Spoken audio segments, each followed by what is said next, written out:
Hello,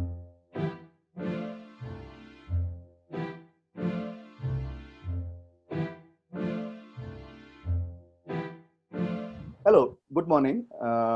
I'm Raj Narayan. I represent CXO today. And today we have with us Shugato Haldar, who would be discussing issues related to the MSMEs in a new edition of MSME Talks.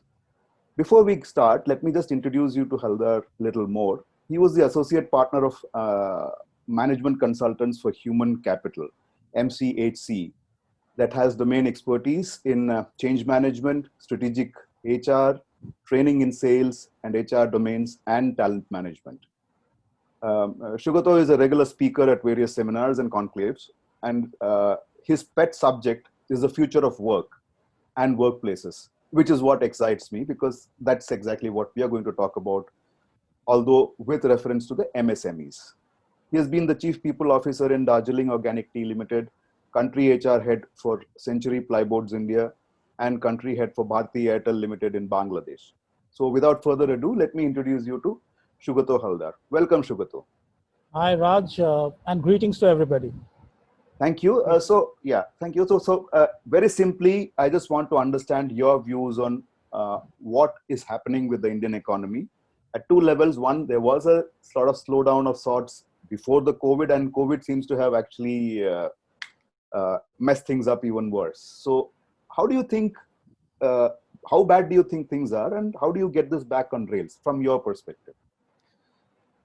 That's a difficult one, Raj, to be honest. I don't know, to best of my knowledge, there is one stop solution, one magic wand solution that at least I know of, because times are not normal. We keep hearing jargons like new normal and all, and I don't know whether there is more reality in that new normal than now.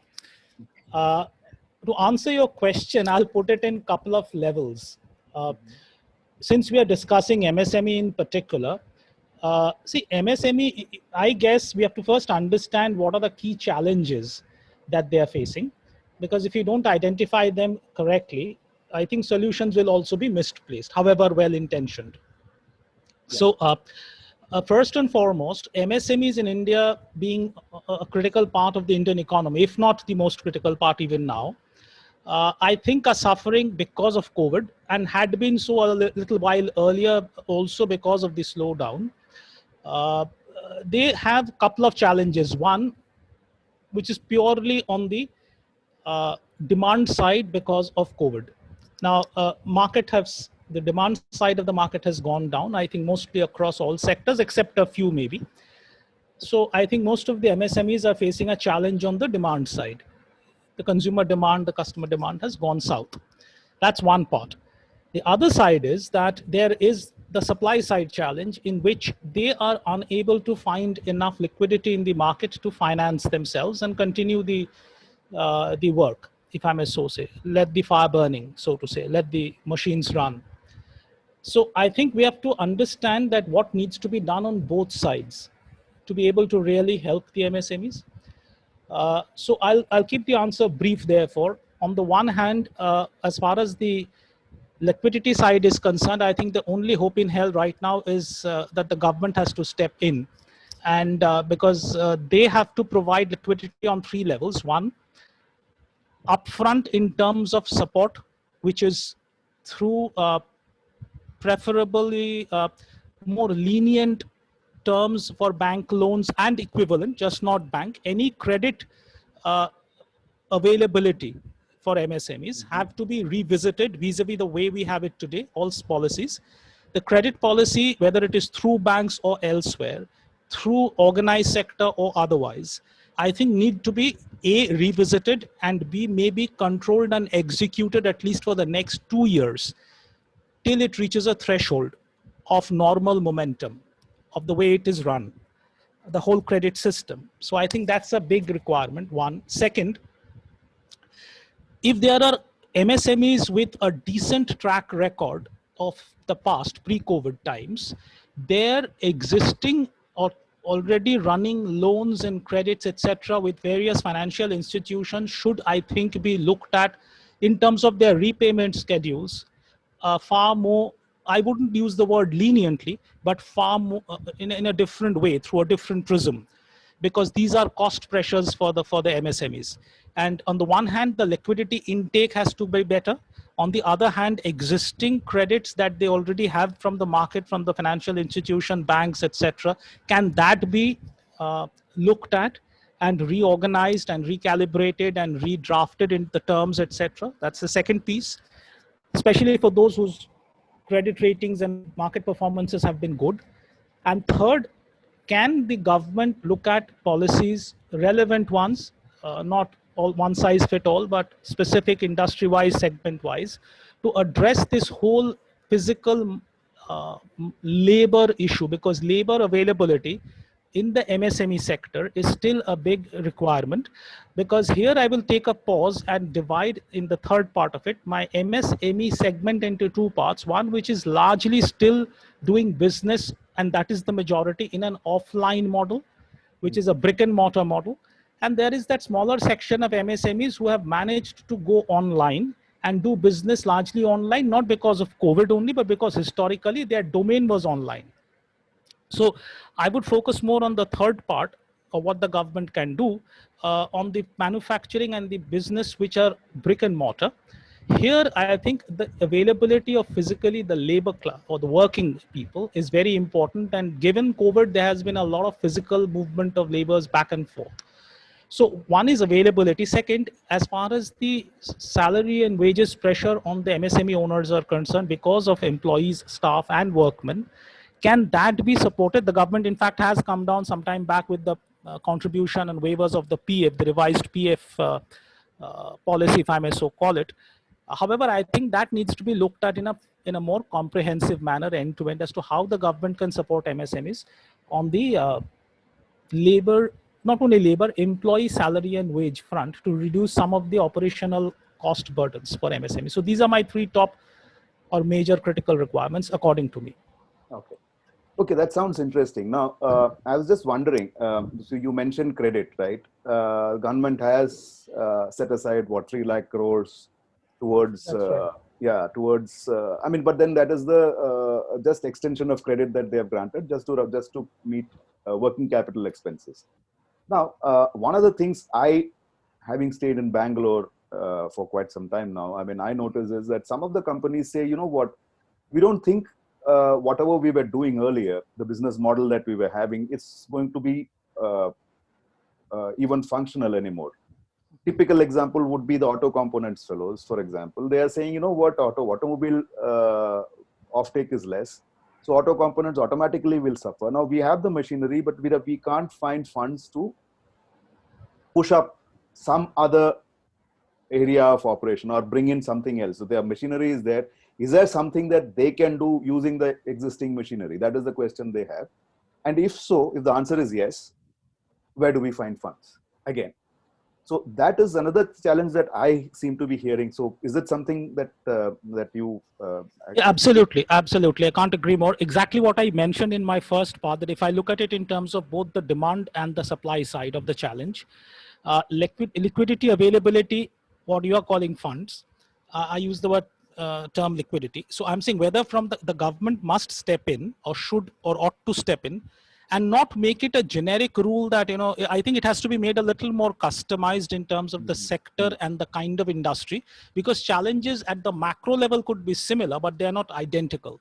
Mhm. And so I think one level beyond just saying that I would have policy to support or give liquidity, ease liquidity availability, or terms of loans, etc. Should a MSME owner go to the bank or the financial institutions asking for money, the terms can be made more lenient, etc., etc., or relaxed, etc. But I think that is a macro level statement. How specific can we do and go deep down and make it a little more segment and industry specific? I think there lies in details, and the nuts and bolts lie the success of the policy. So just to say, I'll make my terms more relaxed. It might work for industry A and might not exactly work for industry B. So I think making it a little more industry specific would help, because you gave this example of auto component, which is an ancillary industry. Now, if the main auto market is suffering, main players are suffering, the ancillary market is bound to suffer. Now, would the fund availability in that case, and I'm questioning that premise, exactly my point, that would the component manufacturer, who are MSMEs maybe, supposing they get a lot of funds, but if the manufacture auto components, there I come back to my first point, the demand side of the market is still not handled because the demand is just not there. So just by providing supply side solutions, which is liquidity, which is easier terms of loans, which is few other things, that alone will not sort out the problem if there is no corresponding policy on the, or looking at how the demand side can be handled, because that is very segment and industry specific. For the main player in the automobile market, for example, you and I, individual user, are their customers. So can the government do something for them if the demand goes up and up north? The auto component manufacturers will automatically see a traction because, so I think it's interlinked.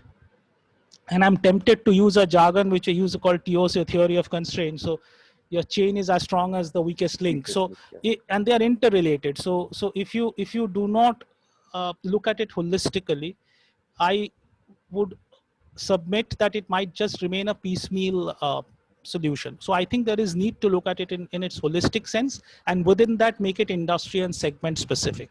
That's my take. Yeah, so The government incidentally has done a lot, but I think you mentioned about the new funds, etc., that has been set aside, etc. And that's a good positive step. But the question is, since COVID is continuing and God knows shall continue for how long, and the business impact will be that much more and longer. So possibly this or such steps need to be taken.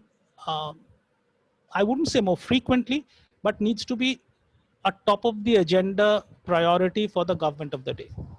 yeah. So this brings me to another question. See, for example, one of the things that I have been reading of late has been this, I mean, ban Chinese goods, and then suddenly there was this impact in terms of, for example, vendors of Apple suddenly saying, okay, we are bringing in money to India, we are setting up ancillary units here, and blah, blah, blah, all of that happened. And I happen to know, I work with Amazon very closely. So I happen to know that their freedom sale, the sale that happened earlier this month, it generated substantial revenues for them. And surprise, surprise, a lot of revenues actually came from the smaller cities. So what I'm trying to do is I'm trying to bridge two of the things you mentioned. So demand generation has to happen at a place where there is excess money lying around. I mean, you and I might not think of buying a new car, but I'm sure there are people who would buy a under 15,000 rupee cell phone because the one that they had was probably, it's an end of life for it. So is this what you mean by saying you need to have a larger, bigger approach where you sort of create ecosystems for SMEs to survive, not Precisely. just sort of, yeah? Precisely. And that ecosystem, I think rural India is where the MSMEs have a segment of customers where they're largely, if you look at Indian MSME data, a large part of the MSME, what is classified as MSME, are operating out of the hinterlands of India. In cities, what we see in cities are not really a true picture of all the MSMEs. What we have here are ancillary players to main players, but a significant part of our MSME is still in semi-rural and rural India. Maybe not so much rural, but certainly semi-rural area, town, tier 1, tier 2 cities. And I resonate with what you just said, that therefore, both on the availability of the funds and liquidity, that side, as much as generating demand, they are the hope in hell, if I may so say. Yeah. If at all there is a need for demand, and if any, that would largely get generated for the MSME sector in tier 1, tier 2 cities, largely. Yep. And because the major metros and the mega metros will always be or largely be the segment for the main players as a potential customer base. However, as you rightly said, that for the 10,000 and below or 15,000 and below cell phone manufacturing units, their demands would largely come from tier 1 or tier 2 cities. I'm not saying they won't sell in metros, they would, but the percentage or the contribution of revenue of their total revenue would largely come from tier 1 or tier 2 cities vis-a-vis metros. So yes, I think that the demand push money has to be made available there. A, on the business side, and B, on the individual side, because both demand and supply need to match. So which is why I keep saying that just by putting money into the hands of the manufacturer is just one side of the coin. You have to look at the demand side, because sentiments are down for right reasons. I mean, you can't really blame the government of the day for what has happened. Yeah.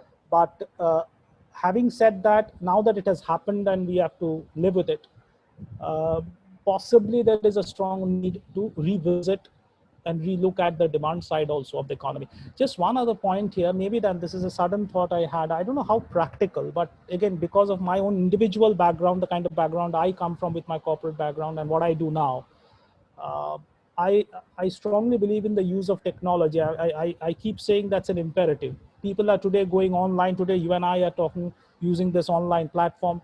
If this was the case, had you and I had to talk, I'm sure it would have been different model if it was 6 months back. Yep. If today large part of corporate India is trying to do work, quote unquote, online, uh, it has only happened because COVID, if I may be permitted to use that in an open platform like this, given a kick on our backside to come on, and Yeah. therefore we have suddenly woken up to the possibilities of technology. Yeah. 6 months back, it was going and breaking your head on people saying, please use technology, but no, they won't. I'm not casting any value judgment. All I'm trying to say is that under compulsion, by compulsion, or by choice, people have started accepting the need for technology and the possibilities of technology. Why I give that as a background is because for MSMEs, can the government also, to help them on the demand side, there's another thing they can try and think of, which is help the ones that can be done, not all of them, depending on the kind of business. For example, if it's a manufacturing setup, you can't do much about it, but their go-to market, can the government enable them, give them loans and money, which is specific to, for example, developing a e-market for them. Yeah. What I mean to say is that for such MSME players who are not in the classical pure play manufacturing segment, because you can't automate and move online your entire manufacturing system overnight. That's an impractical thing to say right now. However, for those where it is possible, who are largely in the MSME service sector, can their go-to market be, can we help them to move their entire marketing piece from an offline to an online mode? Because in online, they will get far bigger scale, geography agnostic customers. You can reach out to anybody at 1/10 the cost, if not 1/20th the cost. Yeah. So scalability is a massive advantage. Can the government provide funds for such specific projects along with expertise also? And that could be another clear opportunity area for help. One is just to provide money and just to try and boost demand, supply and demand side support. The other is specifically an operational support, which I'm talking about, A, through money, and B, through expertise of helping MSMEs to, for example, the Amazons of the world and the equivalents of the world are coming to you and I. If we are buying things online today because we can't go physically to a store. Yeah. Yeah. What happens to the roadside MSME Kirana shop? Now, Yeah. the question I'm saying is, if he can also, today at best what he can do is, the roadside shop, is provide door-to-door service of his staff, which many of them are doing across the country, I'm sure, maybe within a 2-3 kilometer radius. So that's about it, because he's operating on a brick and mortar model. But if he was supported, enabled to come out with even a rudimentary e-platform, very rudimentary, where support is available, or supposing you're in Bangalore, I'm sitting right now in Kolkata, somebody else we know, a common friend sits in Delhi. Even if you could do it, that Kirana shop owner could provide support because of that, could receive orders from people across the city instead of a 2-kilometer radius. That's a possibility. So these are options. I'm not saying what I'm saying has to be done, or this is the only hope in hell, but these are opportunities we need to explore and brainstorm about. I'm just thinking aloud about one such. Yeah, makes a lot of sense, because I was actually speaking to somebody else on this particular, the same show. I mean, I can share the Sure. links with you. He had something similar to say, because he was talking about the digital. I mean, basically going digital. How can actually even small enterprises, micro enterprises. I mean, small and micro actually, medium and they probably are already there. Medium would still be fairly insulated or largely Insulated. insulated. Yes, Or would yes. have a longer period of absorbing, being able to absorb because their bottom lines are large. Correct. I'm talking about maybe those which are 200 crores and below, 100 crores and below, Yes. possibly. Yeah. So he had this concept of digital swaraj, he called it. So I think you are mentioning, you are the second person on this show to mention that. I mean, he used the word digital swaraj because I think somebody in the IT industry in Bangalore used it. I mean, in Bangalore we come up with these. Yeah, absolutely.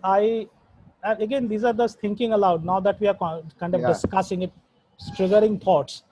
I don't know, good, bad, ugly. I have no idea, but worth a thought, worth a pause. We have a huge startup movement in India now. Yeah. And just Yeah. an immediate trigger that came to me right now, unprepared. I'm just saying it up front and sharing for whatever it's worth. Now, can they be enabled, supported, encouraged by the government to come out? Because we have tremendous talent in our startup pool, the technologies and the new graduates who are graduating out of technology colleges and all are brilliant. Many of them are. Mm-hmm. And many of them, interestingly and thankfully, are willing to now explore themselves as entrepreneurs rather than quote unquote run for a job. Yes. What at least I'm sure you and I did 25 years back, Yes. at least I did when I started my career. Same here. I envy them now, but I can't kind of rewind to 25 years, unfortunately. But what I meant is, can they be encouraged by the government through some policy, coming back to your core issue of policy support, to develop not something what they only fancy as what will work for them because that suits their imagination, creativity, passion, preference, but also design something which is an e-platform for such MSMEs, give them digital solutions, develop digital solutions from, can we use our huge technology startup junior pool that we have who are doing brilliant work any which ways, can we harness that skill and technology and knowledge and passion and their youth together and link them up with the MSMEs on a one-to-one or a one-to-many basis? I think it's a win-win. The startups get some opportunity to test their model and earn some revenue on a revenue share, and the MSMEs get almost like free of cost. I'm trying to help you understand an ecosystem where MSMEs become the customer to the startup entrepreneurs for a possible digital marketplace which can be designed exclusively customized for that particular MSME. And the VCs could be the fund providers, apart from the government providing an ecosystem supporting policy. Yes. So that could be an ecosystem that might be explored. Maybe, I don't know.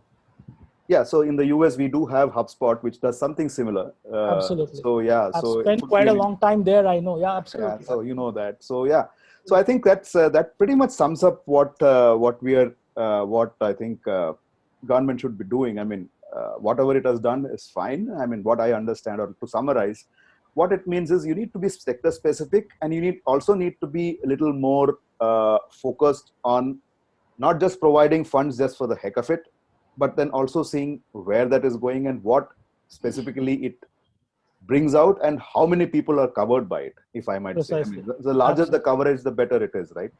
Absolutely. So yeah, just one final thought. I mean, this just came right now, just before I wind up.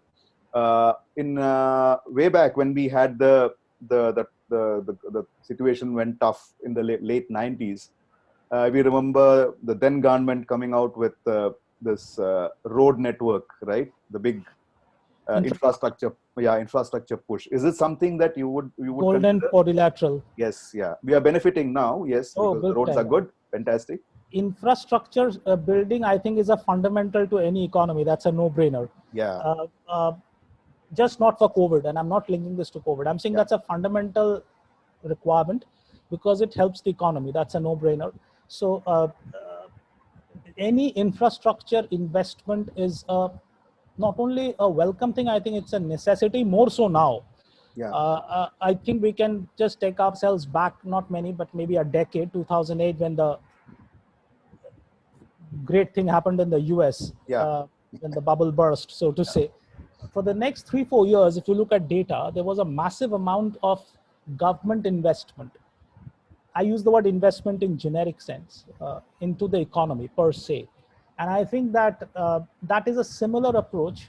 I wouldn't say an identical approach, but a similar approach in principle is required here in different parts of the economy.